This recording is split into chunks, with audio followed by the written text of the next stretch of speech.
Hello, y'all beautiful people. Welcome back. I'm actually in a hotel right now in Arizona, so this is a little different from my normal setup with me being in a truck. But my load dropped off yesterday, and I didn't have another load that was leaving yesterday. So I'm in the process of actually trying to find a load to come out of Arizona now. Um, it's interesting because on the East Coast, I haven't had any issue with anybody not wanting to work with me as a new carrier. But once I got here, I had a couple of people telling me like, "Oh, well, you only been on for your new carrier, da da da da da." Now, I'm not really for sure what the reason is behind it, and if somebody could share if they know why not carriers, but brokers don't want to work with new carriers. Could it be risk? Because at the end of the day, I got my own insurance, so you don't have no risk on my end, baby, because I'm fully insured. But I get maybe that's what it is. I don't know, but to me, that would be stupid. You trying to get the job done. You don't give a fuck who's doing the job as long as it's getting done. At the end of the day, we're insured heavily. So what's your issue? I don't know, but I hadn't had any experiences until I got out here, which was cool because I didn't want to go where it was going anyway. I just was going to take it just so, I can keep my wheels turning, because as your wheels turning, it means you're making money. But I came on here real quick because I had a couple of things that I wanted to share with you all in regards to your paperwork aspect of it. A lot of you, if you decide to go with a dispatcher, you will not have to deal with none of this. But I would recommend that you know every facet of this business, so that way if you're in this situation where you have to do your own thing, you know what to do. So, of course, when you are dispatching your own loads, of course, you pocket it's 100% profit on your end, except for maybe if you decide to do the quick pay, which I would recommend. That way, because at the end of the day, you're going to have to pay somebody in this business. It's not like you go to work, get a check or whatever it is, and you with your check, you see they pay your little taxes and whatever, whatever. Ooh, I don't know what that is. But in this business, you're going to have to pay for everything. Like, everybody got their hands in the pot.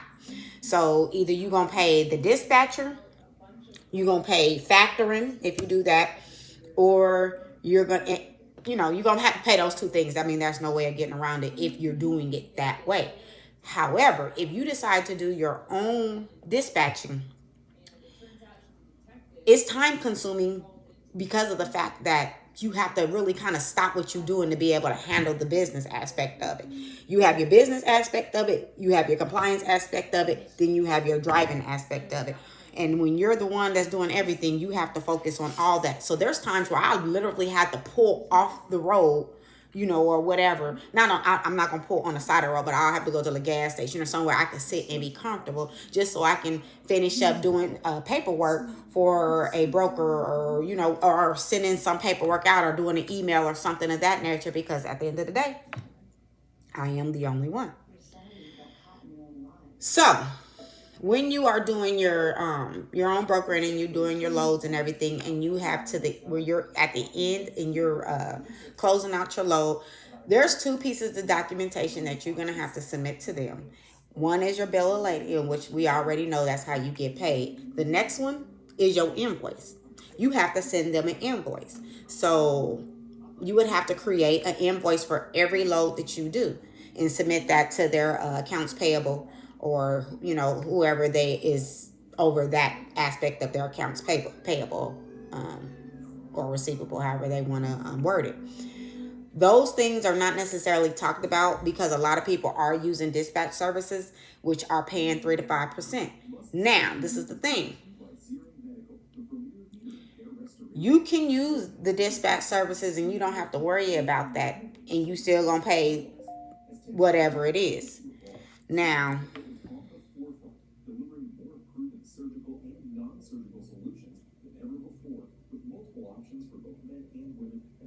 okay, so this is for my I'm sorry, I just got an email. I've been waiting for Amazon because I was looking for my carrier ID.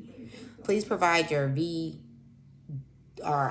for further assistance.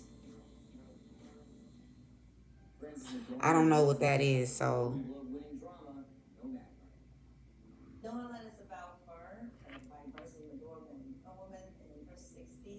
Can I, does it say? Okay, well, whatever. We ain't gonna even worry about that, honey. I'm on this video right now. Y'all know I don't edit or nothing because I ain't got time. But back to what I was saying. Yeah, you're gonna have to have your invoicing to send to them.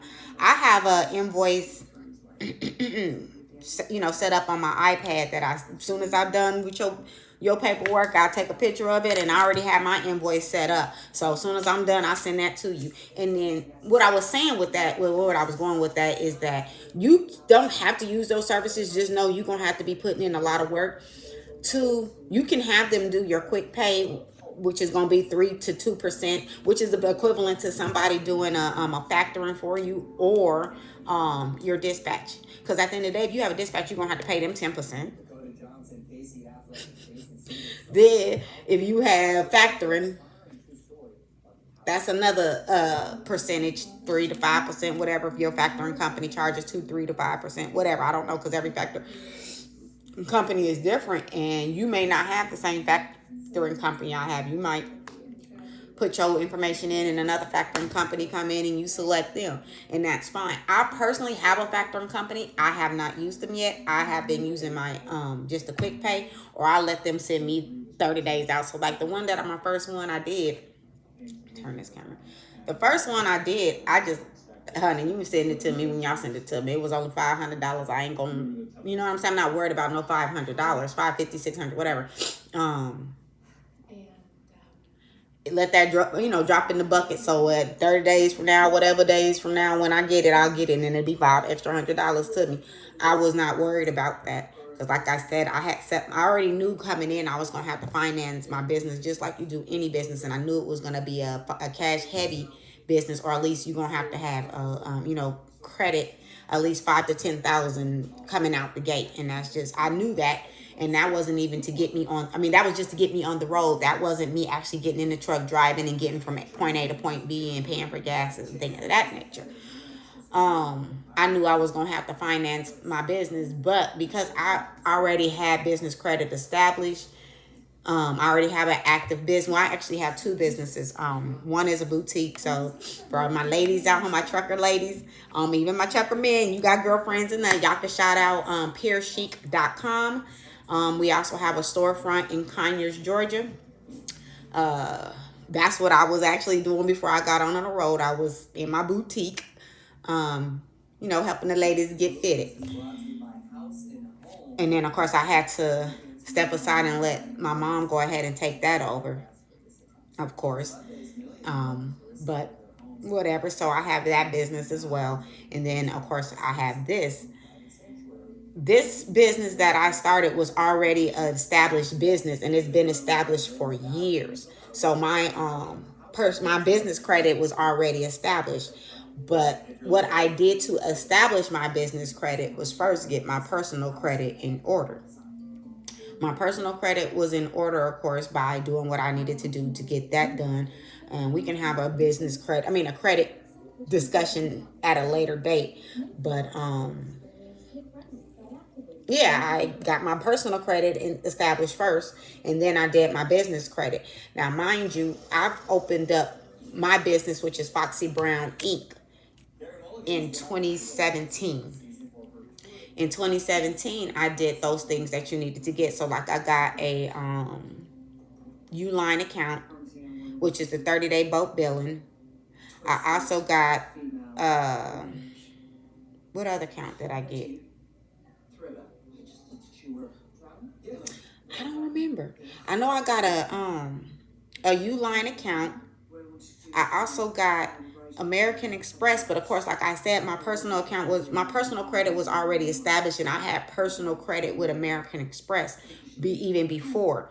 So I got American Express card, and I think they kind of just used my personal, even though they didn't pull my personal credit for real. They kind of tapped in to see where I was at under my personal side. And then what other credit did I have? That was it. And then I had 2 American Express credit cards. So that's what I have to this day. I don't have any additional credit cards with my business other than the 2 American Express that I have. And then I'll have my Shell gas card that I had. But I had Shell even before I started the trucking business because of the fact that I do a lot of driving for my store that I have in Fort Valley, Georgia. So because, I will go back and forth a lot to Fort Valley getting things set up with that store, and it's still under construction. I kind of put a pause to it now because I'm over the road and I don't have the ability to be everywhere. So I just paused that right now because of the fact that I own that building and there's no mortgage or anything that I have to worry about making sure it get paid. So like I said, I paused that one just so I could focus on building this business up and getting somebody into the trucks and things of that nature. So I already had the gas card set up. Now this is the thing though, they had made me mad and I closed that shit out. But then I was like, oh, wait a minute. But because, I was already in good standings, I ain't had no issues, I went back in and applied again. It took them about a week or two to get it together because it was my fault. I put the wrong EIN number, I think. I put a number off or something like that. It was 3 and it should have been a 2 or vice versa, whatever. So they end up approving me for a higher limit than what I had before. So I think when I initially had it, it was like $2,000 with my Shell gas card. When I did it again, the second time when I reapplied, they approved me for 10,000. Oh, and then I forgot I got Home Depot. I forgot Home Depot. I got the Home Depot business card as well. And that one was 10,000 as well. But I got Home Depot after I got Shell. So the Shell fleet card. So I have Uline, I have American Express, the gold card, and then American Express, their regular standard blue. I have Home Depot, and then I have Shell. I was gonna get a credit card from Chase, but I was going to do it underneath my boutique business. And at the time they were asking me, I was in the transition of moving spaces and they wanted me to give them something that I didn't have. And I was like, you know what? I don't have time for it. I'm going to just keep it moving. So I didn't do Chase for the Foxy Brown Inc., which is what my trucking company is under. So that's that when it comes to the business credit aspect of it. Make sure your personal credit is straight first. Focus on building your business, or you could do it simultaneously. Certain companies will allow you to do business secure cards. I don't know who at this moment. I know Wells Fargo had something like that. I don't know if they're doing that now. One, I don't work there any longer. And so I don't keep up with their products and their services just because my business is set up through Navy Federal. And I don't have any business credit, anything with them. I just have my business account set up with them on both businesses. But that's what I would recommend when it comes to that aspect of it. Make sure you have your invoicing set up so you can be able to get your money, because then they are not, trust me, they will not send you your paper without that invoice. Trust and believe. And I didn't even know that. I did one load. He ain't say nothing. You know what I'm saying? And then there was another lady that I did a load out. Shout out to Pan America Logistics. Olivia, you the truth. She called me and said, hey, where's your invoice? I'm like, invoice? Bitch, I sent you your bill. The lady. She was like, no, I need your motherfucking invoice, bitch. I said, oh, okay, well, hold on. I said, she was trying to explain to me what an invoice was. I was like, no, pause. I'm true to this. I know what an invoice is, but I just didn't know that that's what was required. So I went ahead, honey, downloaded me a little invoice app real quick, got her shit together and sent it on to her. But, that's something that you're going to learn. So that's why everything that I learn or I experience, I'm going to try to go ahead and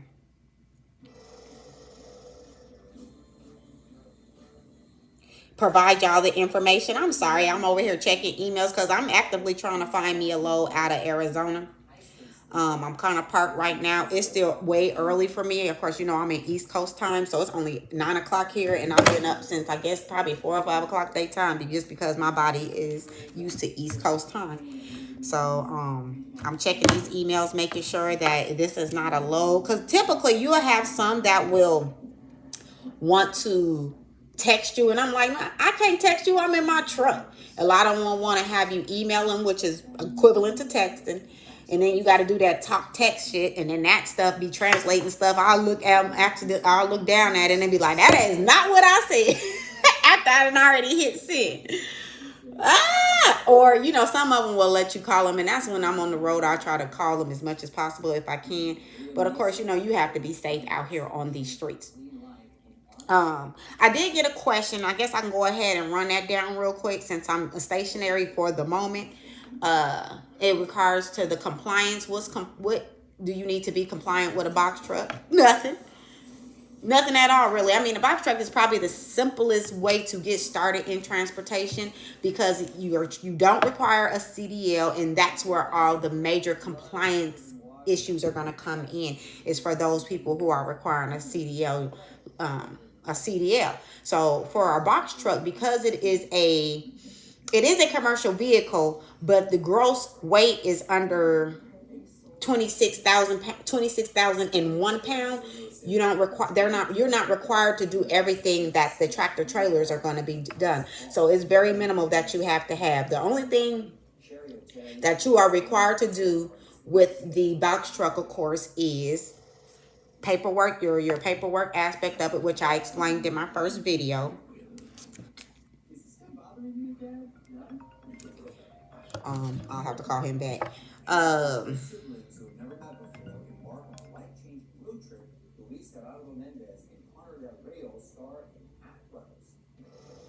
Okay, I just sent him.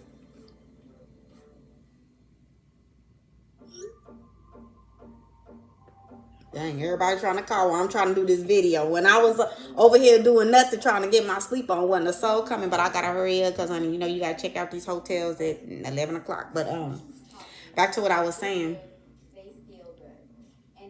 Heck, at this point I don't even remember now. That is funny. But yeah. All I can say is just make sure we were talking about the compliance for the vehicles. So you just have to make sure that you have your truck in working order, which you got to have your truck in working order in order to be out on the road. You do have to make sure you have a fire extinguisher in your truck, which is required by DOT standards. Depending on how far you're going is whether or not you are required to do an electronic log or no. If you're staying 150 miles within your home base, electronic log is not required. If you go outside of that, your electronic log is required. And no, you do not have to actually physically write a log. I personally like writing my logs because I like the writing, the pen and paper aspect of it. I kind of hate having to go in and do my log on here. Not that is an issue. I just... Oh, okay. Well, she told me they only provide trip assistance. Okay, well, whatever. Y'all don't even worry about it. Keep it moving. Then you also have to make sure that you have, like I said in but I kind of already covered this in a previous video, but I'll reiterate it again. You have to have your employee information in the truck, of course. If you are going over the road, you have to do your ELD. You have to do your pre-trip inspection. You have to do those things anyway. I mean, as far as regardless, you have to do your pre-trip inspection anyway. And that's just to make sure that everything on your truck is working properly. So what is involved with your pre-trip inspection on a box truck is to make sure that all lights is working, nothing hanging, nothing's, loose that could be flying off the truck. You want to make sure your tire pressure is right. You can buy a tire gauge. But I was told by an experienced trucker just to get me a hammer or a tire iron and hit them tires back, and make sure everything thump the same. You hear the same sound. If it's thumping the same, you good. If you hear a different thump on one of them tires, it's time for you to go put some air in that tire or get it maintenance. Like I was saying, if you go over 150 miles, you will need an ELD. But there's other processes that come with that. From what I'm assuming that most of the people here want to go over the road and not only go to 150 miles, and that's cool. I don't know what you're going to do with 150 miles, but that's for you to figure out, not for me. On the other hand, I'm going at least 500 plus. So I am required to do an electronic log device. I do drive 11 hours a day, and I have a required to take a 30-minute lunch. And I have to take a 10-minute rest, a 10-hour rest period. That's required. Um, and you can only work 14 hours. So, period. So you have your 11 hours in driving, and then you can do 2 more hours or 4 more hours of like work time, and then you have to be out for 10. So which means that's your whole 24 hours. That's the 24-hour period. 10 hours off, 11 hours driving, and then the other 3 is for administrative, gas, fuel, or whatever it is, because you can only work 14 hours. That's per DOT. What else? You do have to have the medical card. You do have to have that in the truck with you. And then you have to have one in your home base, as well as your employee records. And then your records on your truck. That's pretty much it. I might be missing some things, but I think that's pretty much it. You don't, as long as you, and if your vehicle weight is over 26,001, you are required to have a CDL. And then that's another different DOT requirements. And being that I'm not a licensed CDL driver, I'm going to let the licensed CDL drivers go in and have that conversation, because at that point, I do know you have to have you have to have the drug and alcohol program when you have licensed CDL drivers. And then everything else is pretty much the same when it comes to, the DOT requirements. But the box truck is not as regulated, just because of the fact that, it's regulated, don't get me wrong, it's regulated, it's just not as regulated as the commercial drivers, just because of the fact that it doesn't require a commercial license. You only have to have a Class A driving license to be able to do box trucking, which is the beauty of it. And it makes it a little easier to be able to find employees. But then everybody with a driver's license can't drive, obviously, because you see all these accidents on the road, and then you putting somebody behind the wheel of a truck that it weighs, a nice little something. So yeah, I just wanted to, tap in. This was a little longer than what I wanted. And then of course, with all my distractions and trying to get me the heck up out of Arizona, because it's hot and I'm ready to go somewhere. I ain't ready to go back to Georgia, but I'm ready to get the heck on out of here. But yeah, I would recommend. Oh, and then another thing, I forgot that if you are going out of your state, you are required to have your MC number on your truck. Now, for me, don't tell nobody. I don't have mine because I actually left before my MC stickers came in. Well, actually, before we got a chance to create mine, all the information on my what do you call it? Magnets didn't come in until actually yesterday, but I was already on the road at that point. I've been on the road since Friday, so that was not helping me. Now I can go out and go get a piece of paper, tape it on it and all that, but do know that you're supposed to be 2 inches in length. I'm not about to sit there and try to figure out how to write 2 inches. That's not gonna be me, so we just gonna have to thug it out. But I will put it on there eventually. And then plus I'm not in my truck, I'm in somebody else's truck. So, hey, got MC on it. It goes to Ryder. Y'all figure it out. Y'all don't know if I move in or move in. So, whatever. That is less for DOT to want to mess with me. But no, you do have to have that on the truck. So don't do what I do. Do what you're supposed to do.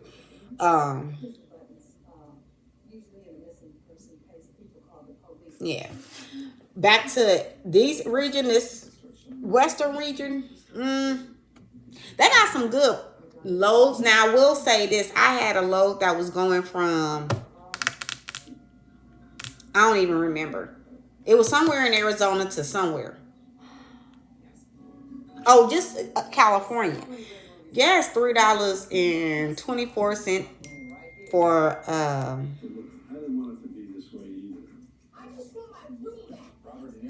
gas is $3 and we're going to say $3 a gallon. And this man wanted me to take my truck to California, which is like, I want to say 300 miles. It would have been about 300 miles. My tank is a 400-mile tank, so I can get 400 miles to the tank. which takes me about 140, $150 to fill up. He wanted me to take my truck from here to there, and he only wanted to pay $500. And I had to explain to this gentleman, sir, gas is $3 a gallon. It's going to probably take me about a gallon. So that if you take that $500, then you factor out the gas, that gives you, we'll say, $350. We'll just go with that number. It's a good even number. Then you factor in the cost that you have to run for your truck. I would be at a deficit. I said, sir, there's no way in the world I could take that load for $5.50 if gas is $3 and some change. It's just not feasible to me.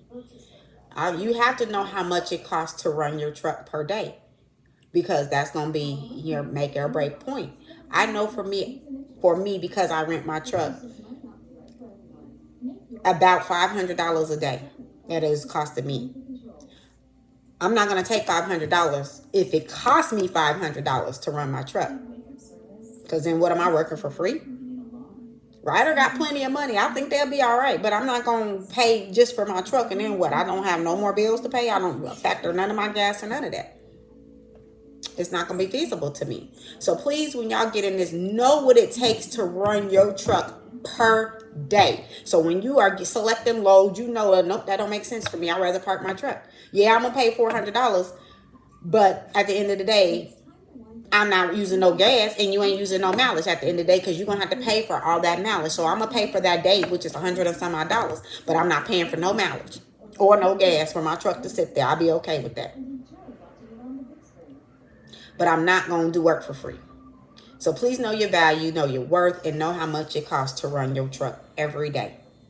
That means how much it takes to fill up your truck, how much you are paying per day with your Amazon, Lord Jesus, I'm giving y'all Amazon, with your rental company, and insurance per day, because all those things are going to factor. And then also how much you want to get paid per day. You got to do that too. So at the end of the day, you're in this business to make money. Now, I'm a company driver, but I'm the company. So therefore, I got to get paid too. And if I know I need at least $500, I'm not going to take a $600 load, because I'm not working for $100 for a 12-hour shift. And I got to drive 6 or 7 hours. I could have stayed at the bank for that. Now, granted, like I said, I do have another job, but no. So please, guys, know your worth. Know how much it costs to run your truck. What else? That's pretty much it. That's it that I have for today. Like I said, whenever I think of something, I will definitely let you all know. I still got to show y'all the log, because I'm not in the truck. I'm actually I could show y'all the log for the ELD, and the ELD log. Oh, you know what? I do got a picture of it. So this is your, hold on one second, because this video getting long, and I don't want to have no 30-minute videos consistently. I try to keep them below 10 or 15 minutes. What is this log? This is one of the driver logs here. Let me see.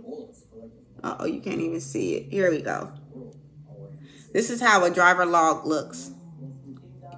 And then, of course, on here you put, let me see if I can make it bigger. Okay.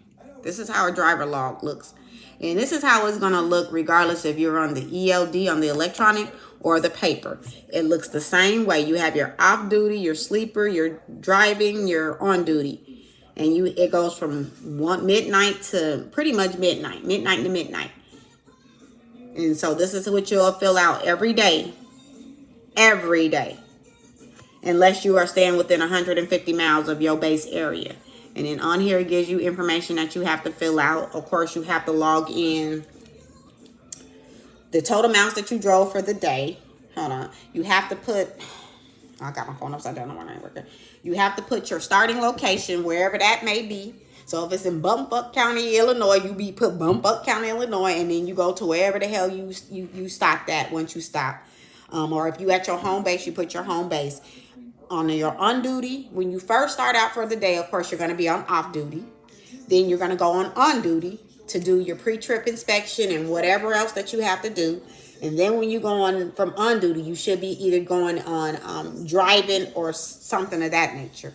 And then everything that you do, you have to log it. So if you stop at a gas station, you have to stop driving, go on duty, and then mark fuel, because you have to put notes in there.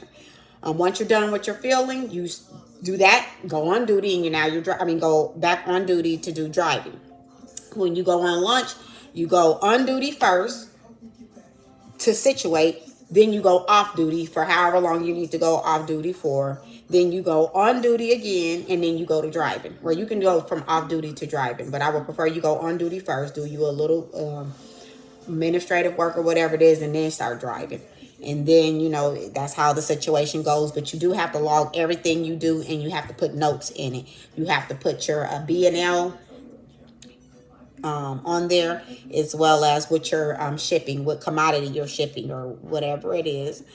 Some of those on there, you have to put the truck number that you're using on there. On the ELD ones, you definitely have to put your truck number on there. So like if you have the ELD service, like I have keep trucking, and then there's other ones there.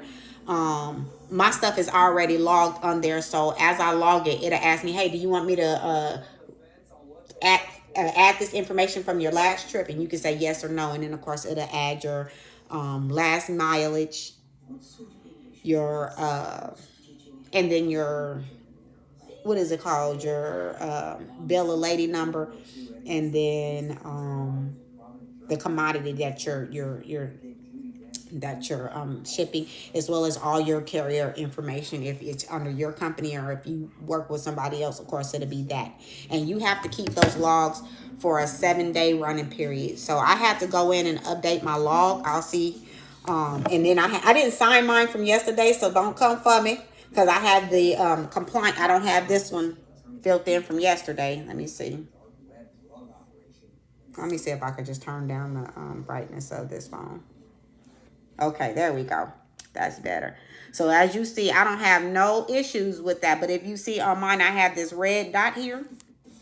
That red dot means you didn't do something right. That's what that means. So on Monday, I did not sign it. I didn't sign it. So on there, it'll tell you got to sign. But as you see, everything that I did, on duty, off duty, on duty, driving, on duty, off duty, off, it's logged on there for everything that I did. For everything that I did, you can see it.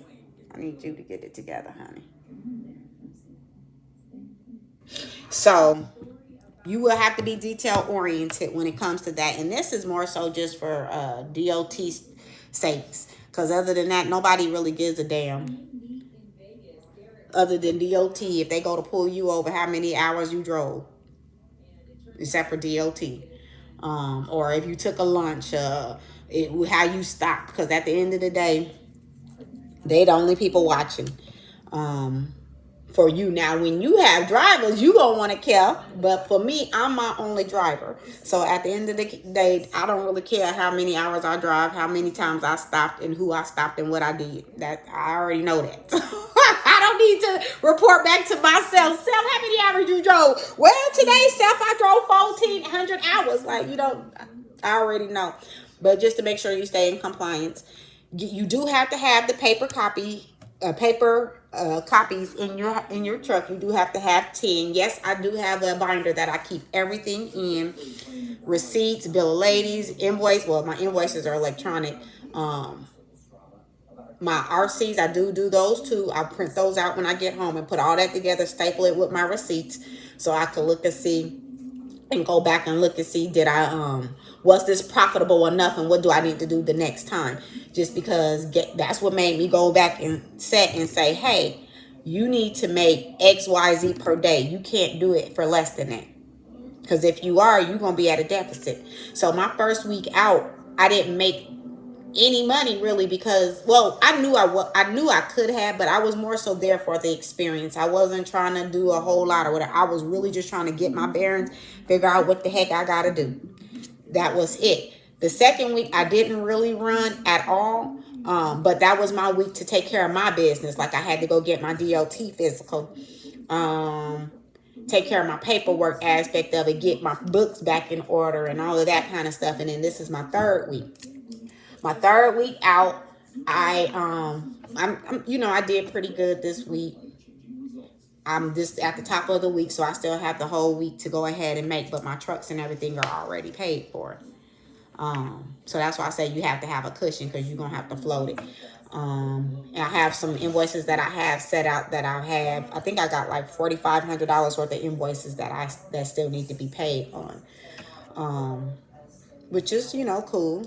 But but you still, I'm out of that money. So at the end of the day, I had to pay that. Well, I didn't have to pay that because that was what they paid me. But I still had to pay for the gas. I still had to pay for my hotel, my food, and all of that. Now I will say this: I know how to live off of less than nothing. So I know how to live in a truck. I know what foods I can eat and what I should do. So if you are one of those ones that requires a bed to sleep in every day, that's going to eat into your budget. If you got to eat out every day, that's going to eat into your budget. I don't eat out every day. I know I'm a vegetarian for one, so I can't eat everything. And I'm not going to. So I know I go to Walmart. I buy a bag of salad, $2. There's a Walmart everywhere you stop. There's gonna be a Walmart. Trust and believe. I have a cooler. Right now, I actually just wasted almond milk because I don't drink cow's milk. I just wasted a thing of almond milk, which was $2, but you know, whatever. Because I left it in my cooler and I didn't put no ice in it. And it's hot Arizona. That shit probably fucked up. But yeah, so I don't really waste money. I was on the road 4 days. I just now got the hotel tonight. Which was $50. Did it into my profit? Yeah, but imagine if I stayed in a hotel every city that I went into. I took that whatever. I think it's $70 now. So I took $70 and times that times. So I think I went through 4 states. I stopped 3 times. I think I stopped 3 times because I know I slept in Louisiana. I slept in Texas. And then I'm here in Arizona. So I actually stopped 3 times. I was trying to think if I stopped because that was on Saturday, Sunday. Yeah, I only stopped. No. I lied. I did stop in Arizona, but I stopped at the tip of Arizona. So then I'm in Arizona for my load. So that would have been 4 hotel trips. At the sleaziest motel, it's at least gonna be $60.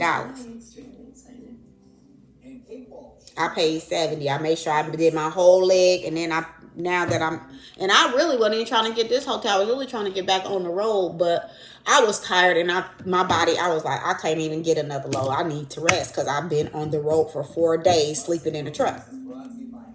So all those things factor you, and you need to make sure that you factor that in your cost when you drive in that truck. Whatever load you take, make sure look at the amount of time it's going to take you, how much gas is going to take, because you can factor how much gas is going to take based off of, you know, you can do 400 miles to a gallon on your gallon, and it's 1,200 miles, then you know how many tanks of gas that you're going to have to put in that car.